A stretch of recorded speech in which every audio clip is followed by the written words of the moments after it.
आपकी समस्या ये है कि आप वहाँ प्यार की कल्पना कर लेते हो जहाँ नहीं है, नहीं है, नहीं है। दहेज उत्पीड़न और कथित हत्या का मामला सामने आया है। तो ये कैसा प्रेम है? उसके साथ ये जो भी हो रहा था उसकी माँ को पता था। प्यार नहीं है। चौंके आप, भौचक्के हो जाएंगे। अरे क्या पति ने पत्नी का गला घोंट दिया? अरे क्या प्रेमिका ने प्रेमी को काट दिया? क्या माँ ने बेटी पर ध्यान नहीं दिया? ये जो आप चौंक रहे हैं ना, यहाँ असली गड़बड़ हो रही है। चौंकना बंद करिए। पर हमारा प्यार ऐसा ही होता है, इसीलिए प्यार नहीं है।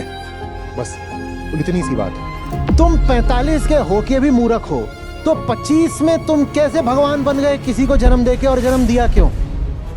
पैटर्न्स के अलावा हमारी रिलेशनशिप्स क्या हैं बताओ ना। आप क्या किसी डिवाइन प्लानिंग का नतीजा हो? आप प्लानिंग क्या कॉन्स्पिरेसी का भी नतीजा नहीं हो? पर जब पैदा हो जाते हो तो ऐसे हो जाते हो कि अरे रे रे रे रे मेरे घर आइए तो नंदी करी।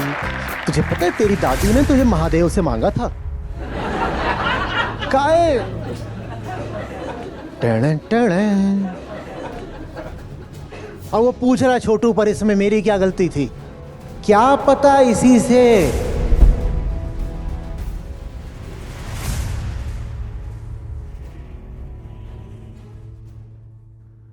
नमस्ते आचार्य जी।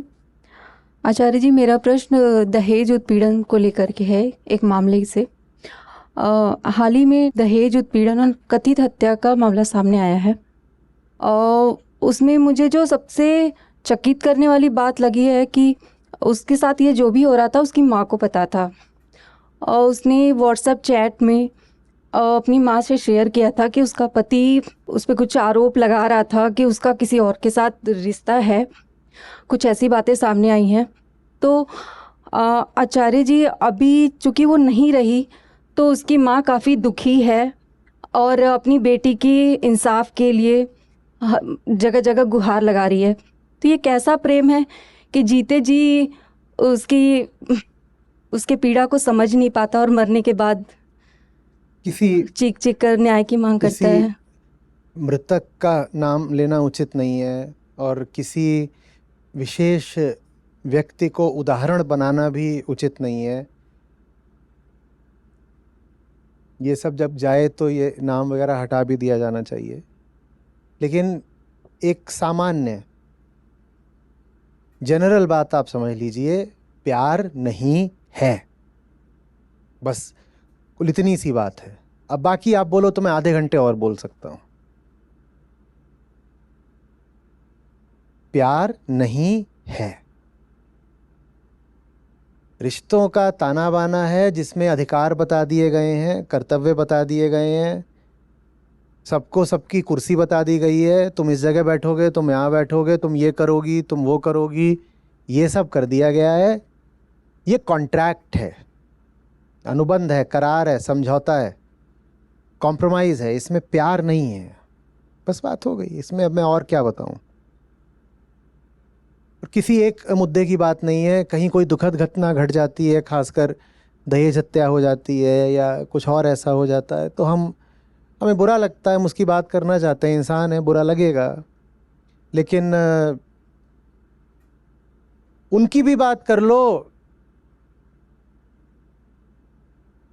जो वेल एडजस्टेड दिखाई देते हैं। वो रिश्ते भी देख लो जहां हिंसा प्रकट नहीं है। अभी प्यार वहां भी नहीं है। बस कहीं हिंसा दिख जाती है, खून बह जाता है, तो हम थोड़ी आउटरेज कर लेते हैं, और कुछ नहीं है। माँ को क्या पता बेटी क्या होती है? माँ को क्या पता? माँ कितने साल की थी जब बेटी को जन्म दिया था? 25-28 रही होगी। कई बार तो भारत में अभी भी 1/3 1/4 शादियां होती हैं तो लड़की की उम्र 18 साल से कम की होती है अभी भी। तो पता नहीं माँ कितने बरस की थी। 20 की रही होगी, 25 की रही होगी, 30 की रही होगी। माँ को क्या पता है? माँ को क्या पता है? वो जो रिश्ता बनता है पत्नी का पति से, वो प्रेम का होता है क्या? माँ को अपने ही कुछ नहीं पता तो पति से क्या प्रेम करेगी, बेटी से क्या प्रेम करेगी। माँ के लिए बेटी एक ऑब्जेक्ट है जिसके साथ एक विशिष्ट किस्म का बर्ताव करना है, an object to be related to in a particular way. ये एक ऑब्जेक्ट है, ये अभी एक ऑब्जेक्ट है जो घर में आया है और इसके साथ इस तरीके का बिहेवियरल पैटर्न डिस्प्ले करना होता है। ये रिश्ता है, इसको हम रिलेशनशिप बोलते हैं। ये हस्बैंड है, ये फादर है, ये मदर इन लॉ है। इन लोगों के साथ, हर रिश्ते के साथ एक मैनुअल मिला हुआ है, इसके साथ ऐसे बात करनी, इसके साथ ऐसे करना, इसके साथ ऐसे करना, इसके साथ ऐसे करना। ये प्यार कहाँ है? आप लोगों को फिर ताज्जुब क्यों होता है जब आप पाते हैं कि अरे किसी ने अपनी प्रेमिका को काट करके फ्रिज में डाल दिया, या कि बेटी अपने ही घर वालों से मदद की अपील कर रही थी और घर वालों ने ही ध्यान नहीं दिया, बोले कि अब तुझे ब्याह दिया है, तू अपना देख अपना घर का, तेरा घर वो है। इसमें आप लोगों को ताज्जुब होता है, मुझे ये ताज्जुब है। आपकी समस्या ये है कि आप वहां प्यार की कल्पना कर लेते हो जहां नहीं है, नहीं है, नहीं है।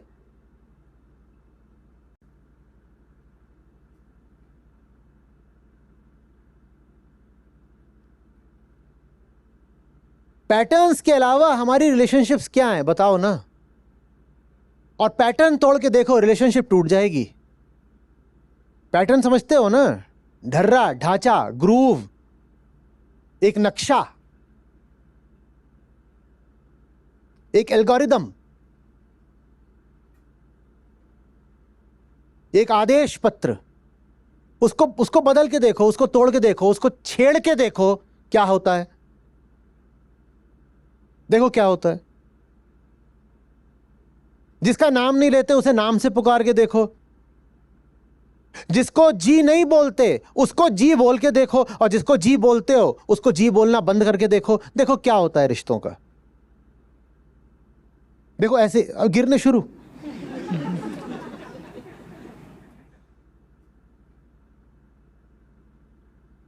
इसीलिए तो मैं चाहता नहीं कि ये मुद्दे मेरे साथ उठाओ। तुम सुनने भर से गिर जाते हो। जिंदगी में चलिए बहुत हिम्मत न भी हो तो भी थोड़ी टेस्टिंग कर लेनी चाहिए। नहीं कह रहा हूं कि कुछ बदल ही डालो, कुछ उखाड़ दो, गिरा दो, ना ना ना, पर थोड़ा प्रयोग परीक्षण अच्छा रहता है। मनोरंजन के नाते ही करके देख लो ना। जो रिश्ता जिस ढर्रे में चल रहा है उस ढर्रे को बस थोड़ा छेड़ के देखो क्या होता है, तो पता चलेगा कि प्यार का अभाव किसको बोलते हैं। प्यार नहीं है, उम्मीदें हैं, डूज एंड डोंट्स हैं। तू मेरे लिए ये करेगा, मैं तेरे लिए करूंगी।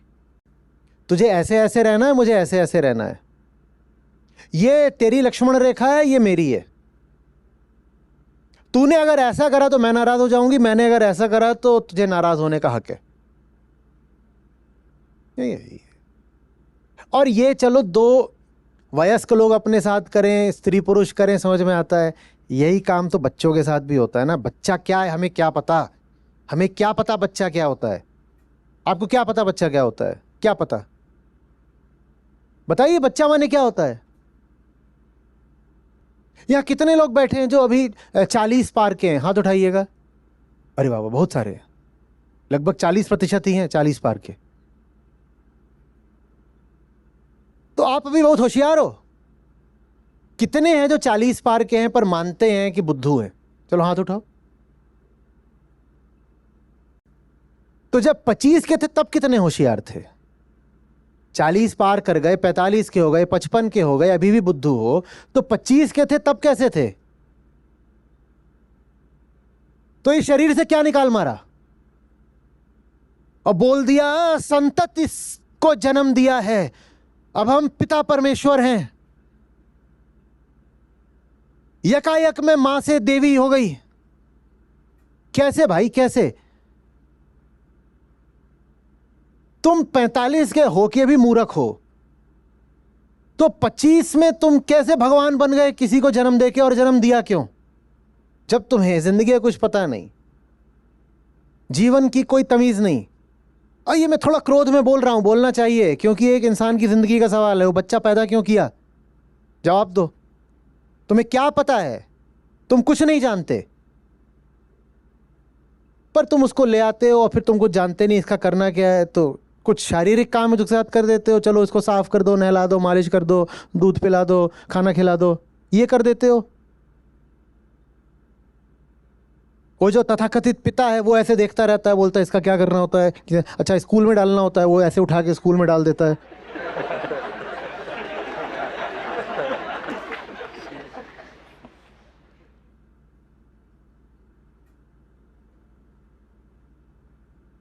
मैं बहुत मासूम सवाल पूछ रहा हूं, आपकी टी शर्ट से हिंट लग रहा है मुझे। तुम्हें, आपकी भी बहुतों ने, आपको कैसे पता ये क्या कर डाला? और मैं प्रजनन के खिलाफ वगैरह नहीं हूं, मैं बेहोशी के खिलाफ हूं, मैं जिम्मेदारी के पक्ष में हूं, pro responsibility, not anti reproduction. आप एक जीव को इस जहान में ला रहे हो, क्यों, कैसे, क्या पता था आपको? कैसे ये फैसला किया? क्या करने वाले हो? फैसला बस ऐसे किया, वो ना दीदी के तो अब 2 हो गए, मेरा 1 तो होना चाहिए। दीदी बार बार दिखाती है मुझे, ये देख 2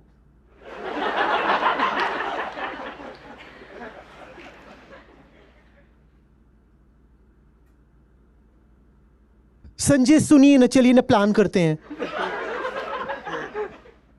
हंस क्या रहे हो? ऐसे ही होता है, ठीक है ना? कितने लोग मानते हैं कि ऐसे ही होता है? ऐसे ही हुआ है ना? उसके बाद संजय और सुनीता ने अपनी प्लानिंग को बाकायदा अंजाम दिया। टेढ़े टेढ़े। और वो पूछ रहा, छोटू पर इसमें मेरी क्या गलती थी? मैं जहां था मुझे वहीं रहने देते, मैं खुश था। तुम्हें क्या पता? ये प्रकृति, भाई जंगल का इतिहास है ना हमारा।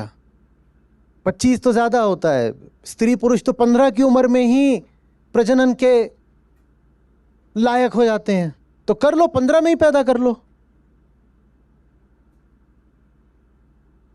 और मानसिक, बौद्धिक, आध्यात्मिक स्तर हमारा 15 और 25 के बीच में बहुत उन्नत नहीं हो जाता, रहते ऐसे ही हो।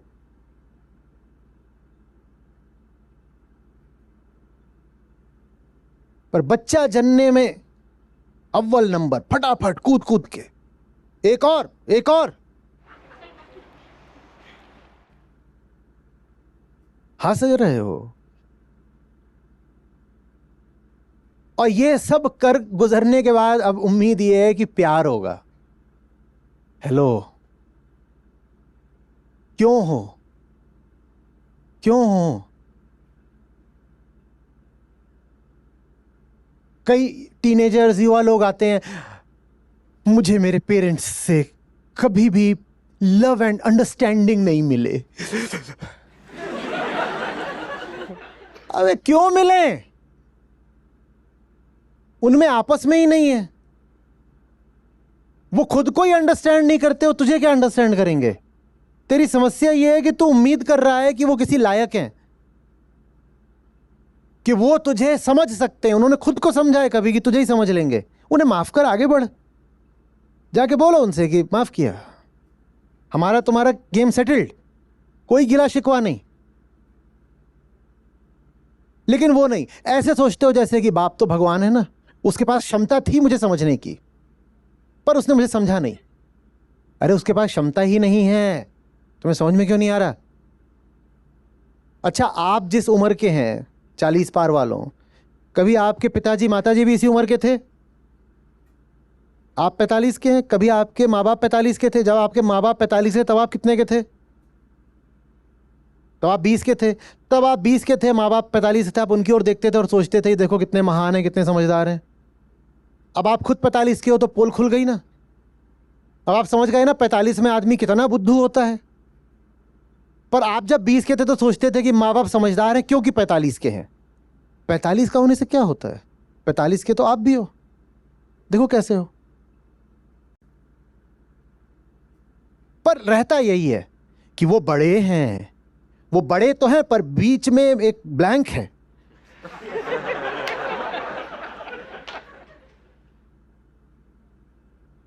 माँ बाप को नहीं बोल रहा, आपको बोल रहा हूं, क्योंकि वो जिस उम्र में है कल आप भी उसी उम्र में होगे, और उस उम्र में आप वैसे ही हो जैसे आप हो। पर जब बच्चे होते हो तो बड़ी उम्मीद हो जाती है कि माँ बाप तो बिल्कुल गंभीरता की और गहनता की प्रतिमूर्ति होंगे, उन्हें तो मेरे दिल का हाल पता होना चाहिए ना। परमात्मा है, परमेश्वर है, भगवान है, भगवती है, कुछ नहीं है, ऐसे ही है वो, तुम मतलब ऐसे ही पैदा हो गई, कुछ भी हो जाता है जिंदगी में, ऐसे ही तुम भी हो गए, सब ऐसे ही हुए हैं। आप क्या किसी डिवाइन प्लानिंग का नतीजा हो? आप प्लानिंग क्या कॉन्स्पिरेसी का भी नतीजा नहीं हो। हम सिर्फ दुर्घटनाएं हैं, षड्यंत्र भी नहीं।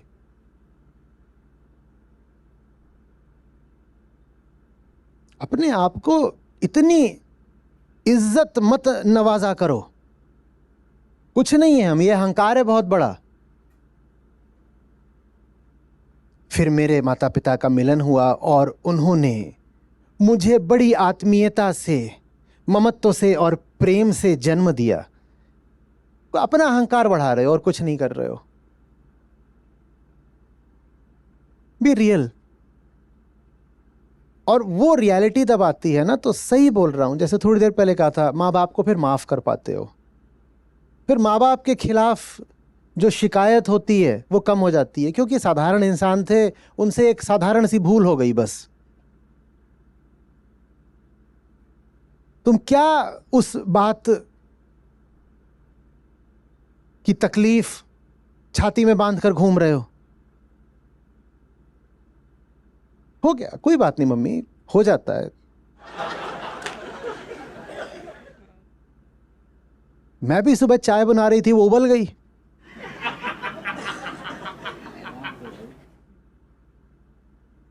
आपसे नहीं होता है? सही मौके पर तापमान कम करना भूल गए, मामला छलक गया, फिर आप बोलते हो मैं दिव्य विभूति हूं, मैं अवतरित हुई हूं। आप अवतरित नहीं हुई हैं, आप छलकी हैं।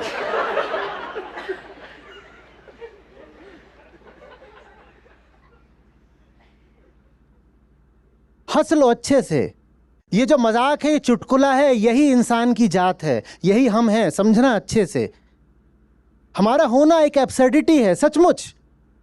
और जैसे आप अभी हंस रहे हो, ऐसे ही अपनी हस्ती पर हंसा करो, फिर दूसरों से शिकायत कम होगी।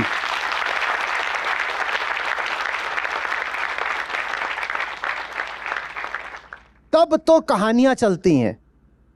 तुझे पता है तेरी दादी ने तुझे महादेव से मांगा था? काहे?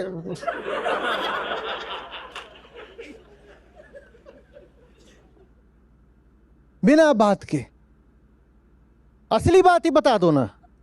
अब असली बात थी कि वो बताओगे तो सेंसर बोर्ड बैठेगा।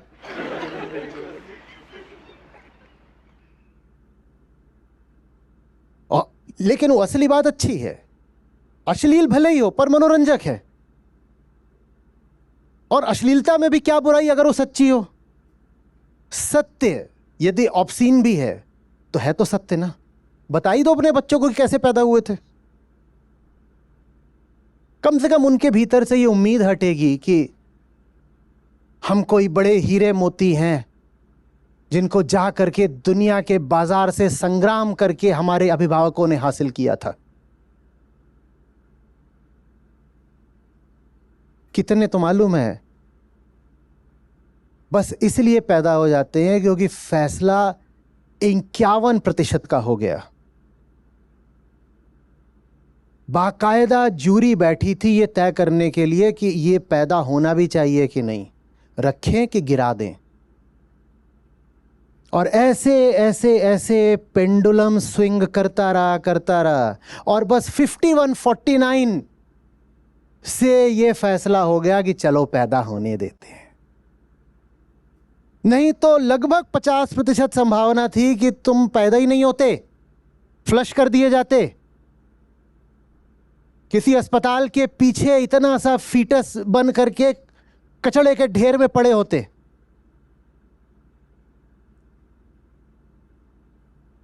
एक बहुत बड़ी तादाद है औलादों की जो ऑलमोस्ट अनवांटेड होती हैं, एक्सीडेंटल होती हैं, तो फिर पहले बैठ करके विचार होता है, उसमें 2 नहीं 5-6 लोग कई बार बैठते हैं कि इसको पैदा होने भी देना है या साफ करें।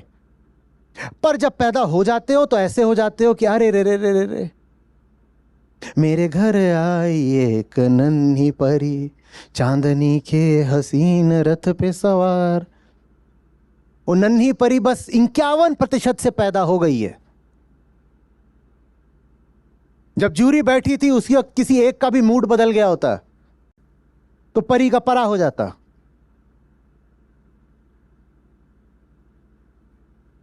और ये बातें ऐसी नहीं है जो मैं कहीं से खुफिया उठा करके लाए हूं, ये घर घर की बात है, बहुत सीधी बात है। तो ये मानते क्यों नहीं हो? और ये मानने से रिश्ते खराब नहीं हो जाएंगे, दोहरा रहा हूं, ये मान लोगे ना तो रिश्ते सहज हो जाएंगे। ये मान लोगे तो माँ बाप को माफ करना आसान हो जाएगा। ये मान लोगे तो माँ बाप से फिर दोस्ती कर पाओगे, क्योंकि दिखाई देगा कि हमारी तरह इंसान है, जैसे हम कुछ अच्छा कुछ बुरा करते रहते हैं वैसे ही उनसे भी कुछ हो गया होगा, कुछ ठीक कुछ गलत।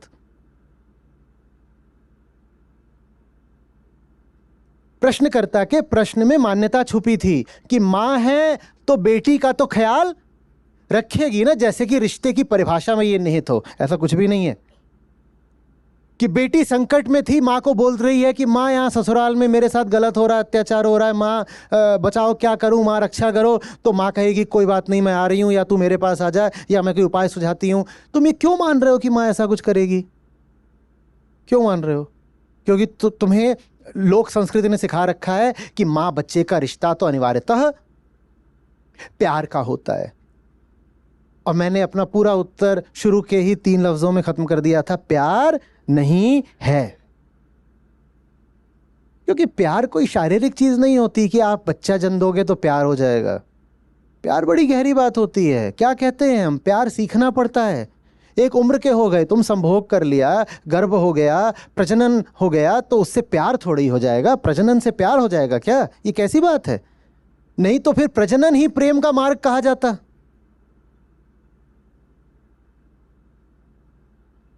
प्रजनन तो पागल भी कर लेता है, प्रजनन सारे पशु करते हैं। कोई कातिल हो, अपराधी हो, प्रजनन तो बलात्कार से भी हो सकता है। तो प्रजनन और प्रेम का क्या अनिवार्य रिश्ता है भाई?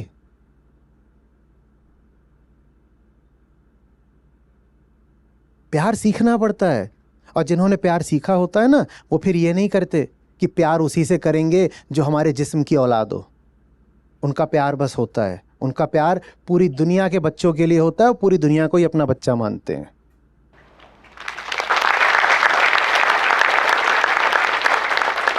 कहीं प्यार नहीं है, इसकी एक अच्छी विश्वसनीय सूचना इसी बात से मिल जाती है कि कोई कहे कि मैं तो बस अपने बच्चों से प्यार करती हूं। जैसे ही किसी ने ये कहा कि मैं तो बस अपने परिवार से, अपने बच्चों से, अपने पति से, अपने पिता से, अपने इन्हीं से प्यार करती हूं, ये इस बात की बड़ी सशक्त सूचना है कि वो प्यार करता ही नहीं या करती ही नहीं। जिनको होता है वो अपने प्यार को सीमा नहीं दे सकते, ऐसे एक किसी संकीर्ण दायरे में कैद नहीं कर सकते कि मुझे प्यार तो बस अपने बच्चे से है। जिसे प्यार होगा उसे प्यार होगा, उसे किसी एक विषय से प्यार नहीं होगा, उसे प्यार होगा। प्यार उसकी आंतरिक स्थिति होगी, उसकी ये स्थिति विषय सापेक्ष नहीं होगी कि ये फलाना चेहरा सामने आया तब तो मुझे प्यार है और कोई और चेहरा सामने आया तो मुझे प्यार नहीं है। प्यार ऐसा नहीं होता, पर हमारा प्यार ऐसा ही होता है, इसीलिए प्यार नहीं है।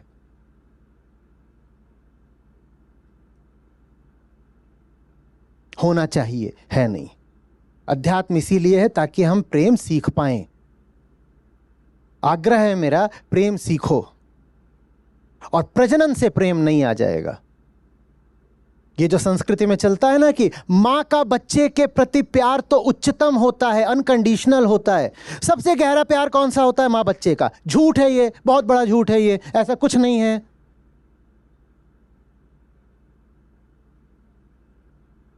जिसको प्रेम पता ही नहीं, वो किसी से भी प्यार कैसे कर लेगा? अपनी औलाद से भी प्यार कैसे कर लेगा? ना, नहीं होता।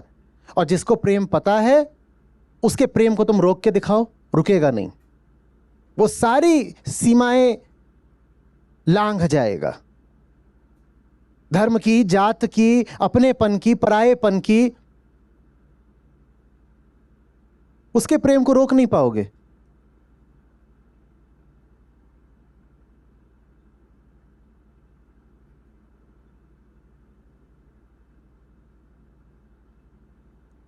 और फिर ये थोड़ी होगा कि अपने बच्चे को मैंने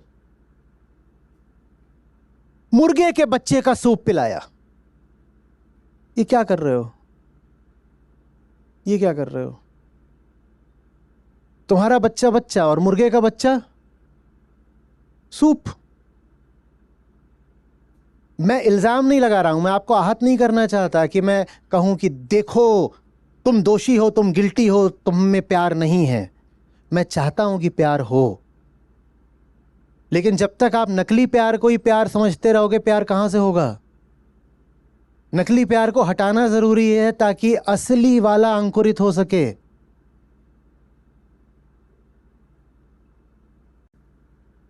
तो बुरा मत मान जाइएगा कि इन्होंने तो हमारे रिश्तों को ही नकली करार दिया, हम प्यार मतलब जानते ही नहीं है, तो फिर हम और क्या कर रहे हैं रिश्तों में।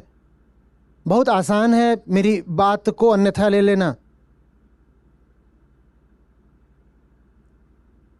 ये दुनिया जैसी है और जैसी और ज़्यादा होती जा रही है, जिस गर्त में गिर रही है, आपको सचमुच लगता है इस दुनिया के लोग प्यार जानते हैं? तो मेरी बात से आपको झटका क्यों लग रहा है? बुरा क्यों मान रहे हो? प्यार सीखो, प्यार सीखो, और प्यार को सीमाएं मत दो।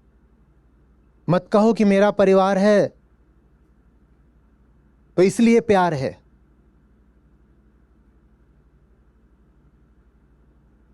ये सब मेरा दोस्त, मेरा यार, मेरी पत्नी, मेरी बच्ची, ये जो मेरापन है ना, ये प्यार का दुश्मन है। प्यार मेरेपन में बांधने को नहीं कहते। प्यार पंख देने का, उड़ान देने का नाम है। और ये मेरेपन का, ममत्व का, ममता का भाव बहुत बड़ी जंजीर होता है। ऐसी घटना अभी हुई है, आगे भी होती रहेगी। जो आप व्यर्थ से व्यर्थ प्रतिक्रिया दे सकते हैं वो ये है कि आप आश्चर्य जाहिर करें, आप चौंकें, आप भौचक्के हो जाएं कि अरे क्या पति ने पत्नी का गला घोंट दिया, अरे क्या प्रेमिका ने प्रेमी को काट दिया, अरे क्या मां ने बेटी पर ध्यान नहीं दिया। ये जो आप चौंक रहे हैं ना, यहां असली गड़बड़ हो रही है। आप चौंकना बंद करिए, आईना देखना शुरू करिए, स्वीकारना शुरू करिए। क्या पता इसी से प्यार जगे कुछ, नकली हटे कुछ और असली की कुछ आहटें आए।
आपको खुशी होगी इस नाते जो हमारी अपनी ऐप है जिसमें हमारे गीता और बाकी सब कार्यक्रम चलते हैं, यहाँ पर बुद्ध हैं, गीता है, उपनिषद हैं, अष्टावक्र हैं। ये मुझे मिले, मेरी ज़िंदगी बदली, ये तुम्हें मिलेंगे, तुम्हारी ज़िंदगी भी बदलेगी। सच पूछिए तो मतलब लाखों नहीं तो कम से कम हज़ारों ज़िंदगियाँ तो हैं जो बिल्कुल बदली हैं।